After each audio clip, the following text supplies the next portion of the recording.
एक मशहूर कथावाचक, 60,000 अनुयायी, आधा दर्जन आश्रम और लाखों की कमाई। आखिर इन भागवताचार्य को क्यों आना पड़ा संत रामपाल जी महाराज की शरण में? जी हाँ दोस्तों, यह शख्स कोई आम इंसान नहीं बल्कि वृंदावन धाम के मशहूर कथावाचक लक्ष्मी नारायण जी शास्त्री हैं, जिनके अलग अलग स्थानों पर लगभग आधा दर्जन आश्रमों में इनको गुरु और भगवान मानकर पूजा जाता था। जो मेरा आश्रम है वो वृंदावन में है, परकम मार्ग में पड़ता है। श्री राधेश्याम निकुंज आश्रम के नाम से दुनिया जानती है और मेरे जो शिष्य हैं वो आना जाना वहाँ तांता लगा रहता है, क्योंकि गुरु पूर्णिमा भी मनाई जाती है। कभी कभी हम जयपुर में मना लेते हैं। जहाँ जहाँ 5-6 हमारे ठिकाने हैं, जैसे कि थाना गाजी है, अलवर डिस्ट्रिक्ट में पड़ता है, और इधर मतलब का है जो कि जो है इधर विराटनगर में, इधर मतलब का है जो कि जयपुर के अंदर भी है अपना, यानी कि मानसरोवर में सुमिल नगर के अंदर, और इधर बगरू के अंदर भी है अपना।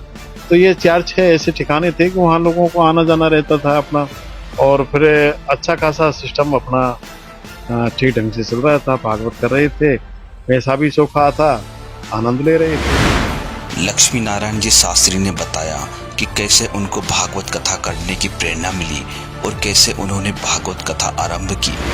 ये वहाँ गए थे वृंदावन, तो एक संत से मिलन हुआ और संत ने कहा कि आप मेरे आश्रम में आइए।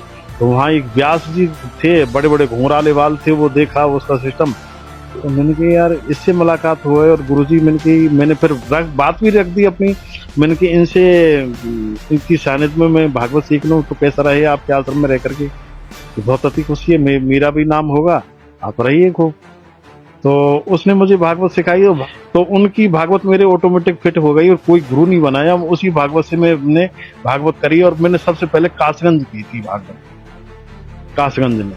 तो कासगंज की फोटो और वीडियो जो बनाई, वो कैसेट बनाई थी, पहले कैसेट चलती थी, अब तो मोबाइल चल गए, पहले मोबाइल ऐसे नहीं थे।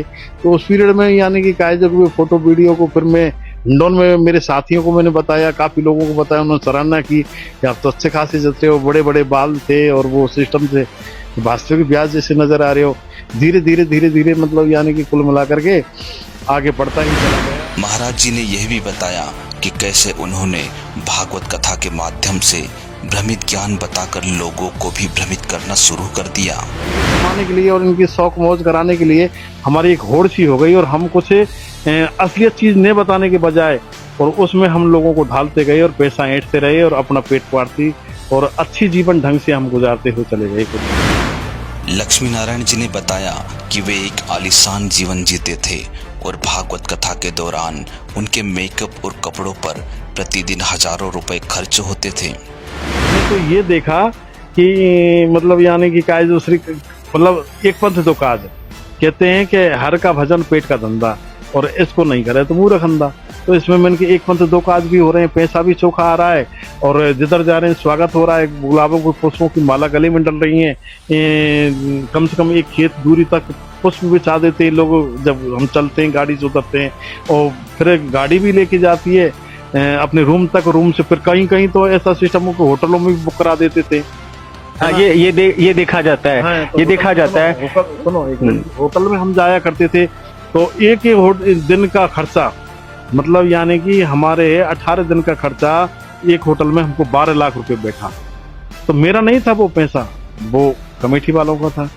तो बताइए मतलब यानी कि, और हमारा जो मेकअप हमारा होता था, यानी कि जब हम व्यास गद्दी पे बैठते थे तो 50-60 हजार की हमारी एक ही ड्रेस थी, और हम यानी मेकअप करके हम बैठते थे तो अच्छे लगते थे, हम लोगों को आकर्षित होते थे। तो आकर्षितता पे लोग ज्यादा मोहित हुआ करते थे। मंत्र से भी मतलब नहीं है, स्वर्ग जाने से भी कोई मतलब नहीं है, सिर्फ उनको ये है कि ये ओह कितना सुंदर है, देख गोविंदा जैसी मुस्कुराहट है इसकी, दांत कितने अच्छे हैं मेरी बहन, चलो मेरे गुरुजी ऐसे नाचते हैं, ऐसे तो करते हैं। जब शास्त्री जी से उनकी कथा की फीस के बारे में पूछा गया तो उनकी फीस के बारे में जो उन्होंने बताया उसे सुनकर आप दंग रह जाएंगे। देखिए पहले मतलब जब मेरी 51-61 हजार रुपया से स्टार्टिंग, उसके बाद धीरे धीरे बढ़ते हुआ चला गया, 1 लाख पे पहुंच गया, 1,11,00,000, 21 से धीरे धीरे 2 लाख, 2.5 लाख, मतलब यहाँ तक की बात है कि लास्ट एंड फाइनल पे 21 लाख रुपया तक मैं लेके आया था।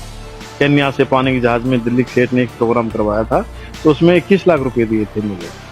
तो ऐसे मतलब यानी कि बहुत ही मतलब ये मान के चल, नोटों की गड्डियां को मैं बताऊं, वीडियो में दिखाऊंगा मोबाइल के अंदर, तो बहुत सारी नोटों की गड्डियां को लेकर के आया करता था और अच्छा खासा मतलब मेरा। दोस्तों, आखिर अपनी कथा के माध्यम से इतना धन कमाने वाला एक कथावाचक संत रामपाल जी महाराज की शरण में क्यों आया? पूरी कहानी जानने के लिए बने रहिए वीडियो के अंत तक। और अगर आपको यह वीडियो पसंद आता है तो वीडियो को लाइक और चैनल को सब्सक्राइब कीजिए। इसकी खास खबरों में आप सभी का बहुत बहुत स्वागत है। आज हम आपको एक ऐसी शख्सियत से मिलाने जा रहे हैं जिन्होंने अपनी पूरी जिंदगी वृंदावन में कथा करते हुए गुजार दी। लगभग 50,000 से ज्यादा लोगों का इन्होंने मार्गदर्शन किया है, उनको शिष्य बनाया है। लेकिन अब 58 वर्ष की उम्र में उन्होंने इन सभी चीजों को छोड़कर, अपनी पुरानी भक्ति को छोड़कर, अपने शिष्यों को छोड़कर संत रामपाल जी महाराज की भक्ति को अपना लिया, संत रामपाल जी महाराज की शरण ग्रहण कर ली। तो आज की वीडियो में हम इस बात का कारण जानेंगे कि ऐसा इन्होंने क्यों किया। और सबसे खास बात ये कि ये कोई पहले शख्स नहीं, ऐसे शख्स नहीं जिन्होंने अपनी शिष्यों को छोड़कर संत रामपाल जी महाराज की शरण ली है।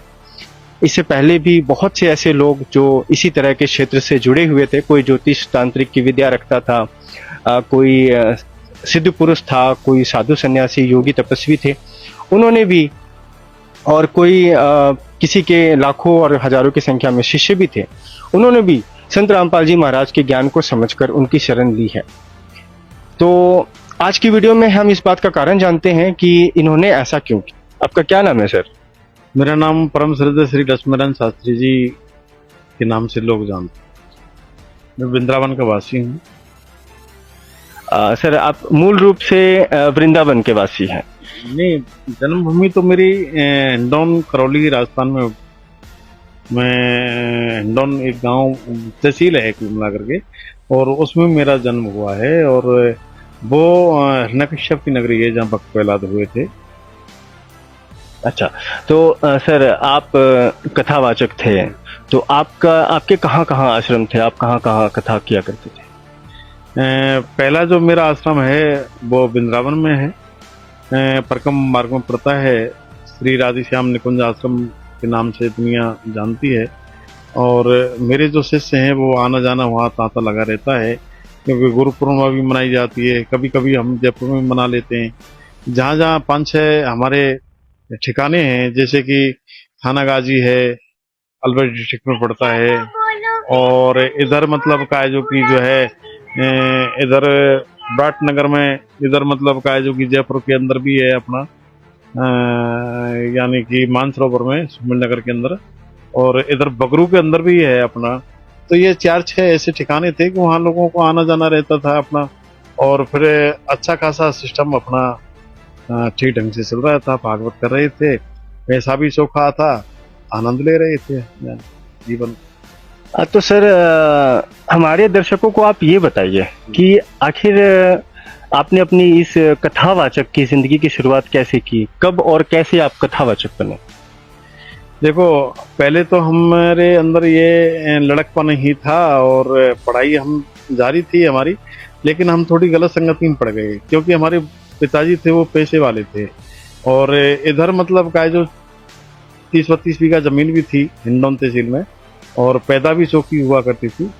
तो हमें कमाने की बाकी तो वो थी नहीं, कि वो बाप हमारा पैसे वाला है, तो हम थोड़ी गलत संगति में पड़ गए। तो एक बार क्या है कि शांति कुंज हरिद्वार से एक टोली आई। तो शांति कुंज हरिद्वार से टोली आई तो एक हिंडौन के पास में 9 किलोमीटर दूरी पर एक कस्बा है, उस गांव का नाम है महू। तो महू दलालपुर का एक बहादुर मास्टर है, और वो हमारे पास आया। और आने के बाद में उन्होंने कहा कि वैसे हमारे रिलेशन में वो जीजाजी लगते थे, और उन्होंने कहा कि देखिए, आप अपना जो ये गलत रवैया है दादागिरी का, जेजे को पीटना कूटना, ये ठीक नहीं है, लूटना पाटना, ये इसमें तुम्हारे घर खानदान का भी नाम डूबता है। और आप ऐसा करिए, आप मेरे कहे से और पंडित श्री राम शर्मा आचार्य जी से जुड़ जाइए, क्योंकि 35 करोड़ गायत्री परिवार है। और एक बार चलिए प्रोग्राम देखिए, तो मैंने ऐसे बैनर लगे हुए थे वहाँ, प्यार और सहकार से भरपूर परिवार ही धरती का स्वर्ग होता है, खेले जुआ पिए दारू, उनके बच्चे लगाएं झाड़ू, दूसरे के साथ वो व्यवहार न करो जो अपने लिए पसंद नहीं। और ऐसे बाकी ये थे कि ईश्वर सर्वव्यापी है, उससे कुछ छिपा नहीं है ना। और काफी ऐसे शब्द थे, तो उन शब्दों से मैं उनके लिए प्रभावित हो गया। और उसी वक्त हवन पर बैठ करके, क्योंकि हवन भी हुआ था वहाँ, और प्रसाद उनका हिसाब किताब हमने ठीक लगा, और उसी वक्त हमने यानी कि कहा जो कि गुरु दीक्षा ले ली। हवन पर बैठने के बाद में उनको गुरु दीक्षा दे दिया उन्होंने। तो हम यानी कि कहा जो कि शांति कुंज हरिद्वार गायत्री तपोभूमि मथुरा में जो गायत्री तपोभूमि है, वहाँ दुर्वासा ऋषि ने पहले तप किया था, तो वो आज भी वहाँ अग्नि प्रज्वलित है। तो वहाँ ऐसे काफी बढ़ चढ़ करके लोगों ने बताया, तो हमने वो देखा। फिर हम यानी कि शांति कुंज हरिद्वार निकल गए। अब शांति कुंज हरिद्वार में हमने देखा तो बहुत विशाल, मतलब यानी कि ये के शांति कुंज बना हुआ था, काफी जगह में है, और कमरे बने हुए थे हर। लेकिन वहाँ का और यहाँ का सिस्टम जो मैं देख रहा हूँ फिलहाल में, लेकिन अब इसको नहीं, मैं उसी कहानी को मैं बाद में बताऊंगा इसके बारे में। तो लेकिन